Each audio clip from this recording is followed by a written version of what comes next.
Now, we've already had a video on the SN2 mechanism, which is substitution nucleophilic bimolecular, but let's talk about SN1 mechanisms, which is substitution nucleophilic unimolecular. So this only has one molecule reacting at a time, whereas this is a concerted process. So very quickly, let me remind us of the SN2 mechanism so that we can compare it to the SN1 mechanism. So for SN2, we'll have a nucleophile. Let's say it's negatively charged. And we'll add that to our substrate, which will have some leaving group on it.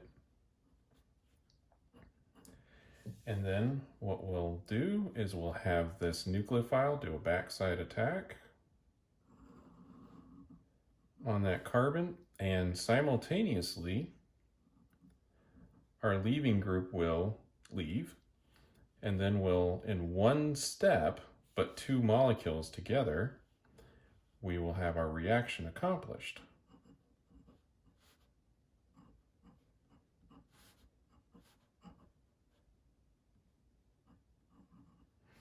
And now we have our leaving group over here. So this is bimolecular, so it took two molecules and it's nucleophilic, and we substituted. Now, a similar reaction is SN1.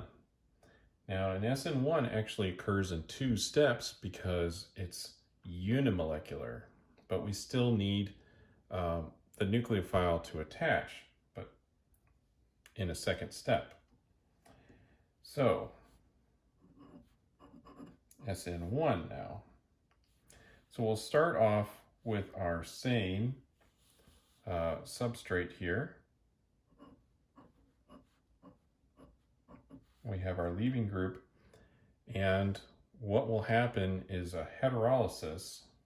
So this bond will break,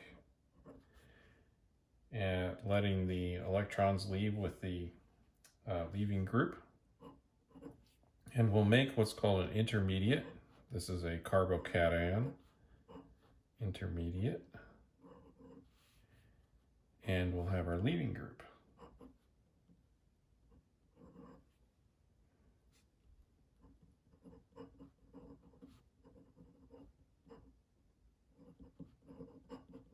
So there's a carbocation intermediate. And this is important for this step because it happens just one molecule to start it off. Next, we have a coordination step, which is we take our intermediate that we have,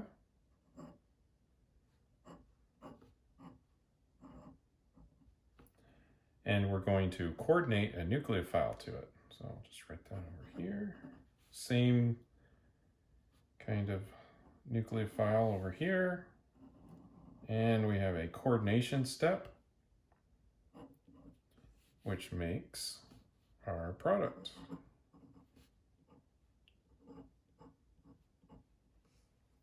So overall, the reaction is the same, right? We've got a nucleophile, it's substituting.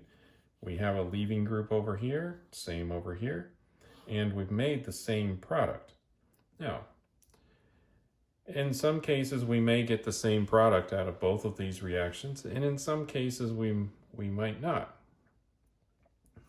A lot of that comes down to what can happen with this carbocation, or what is happening with this. Keep in mind that this is a flat intermediate, right? This carbocation is it's flat. Whereas here we've got a tetrahedral.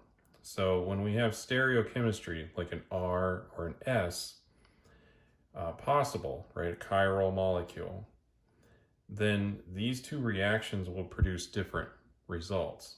This SN1, because it's moving through a flat molecule, will lose the stereochemistry, whereas SN2 will flip it. So if I started with R over here, then I would end up with S over here.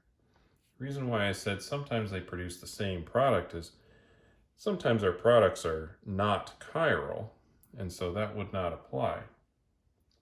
The other time when this might change is if there's a rearrangement possible with the carbocation. Anytime we form a carbocation, it's possible to do maybe a 1,2 hydride shift or even a 1,2 methyl shift. And that could change what product we get out of an SN1. But in some cases, they are indeed the same product. It's just a different mechanism.